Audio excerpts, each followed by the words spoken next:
Hello everyone and welcome back. Today we're going to discuss 5 essential things to know before building a gaming PC.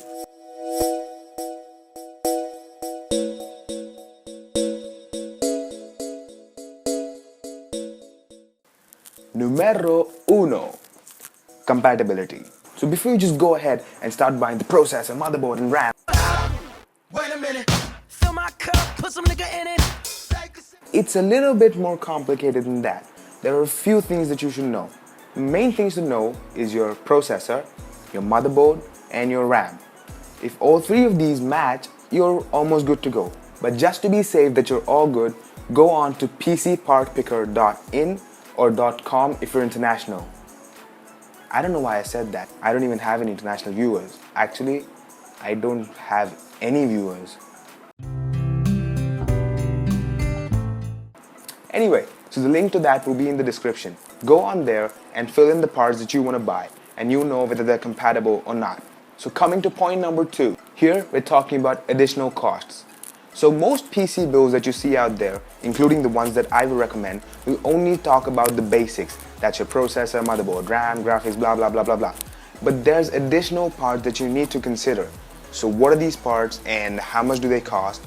We'll get to that in a detailed video in the future, so go ahead and subscribe to that. But for now, I'll just tell you this much.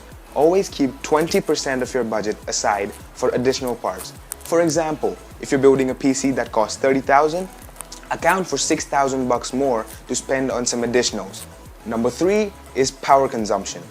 If you saw my previous video, you heard me talk about how important the power supply is and why you should not cheap out on it.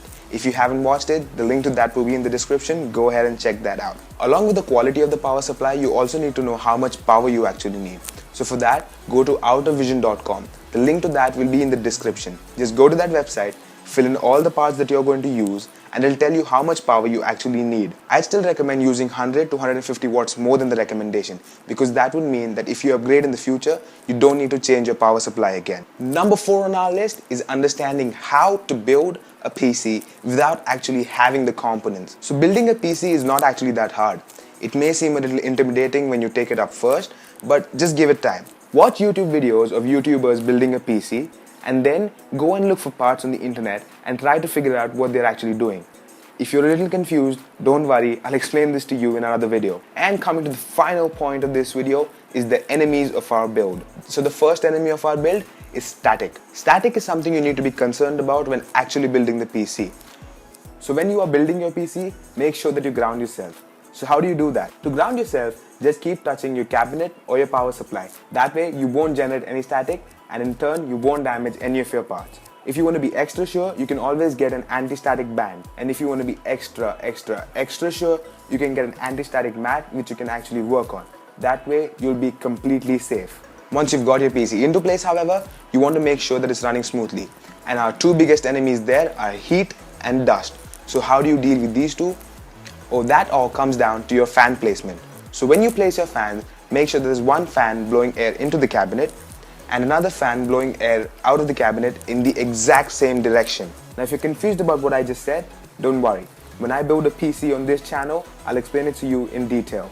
But if you'd like to see a separate video on it, definitely let me know in the comments below. For now, just remember what I've told you. So I hope you enjoyed this quick video. If you did, don't forget to hit that like button. If you didn't, don't forget to hit that dislike button. Comment and let me know what you'd like to see next.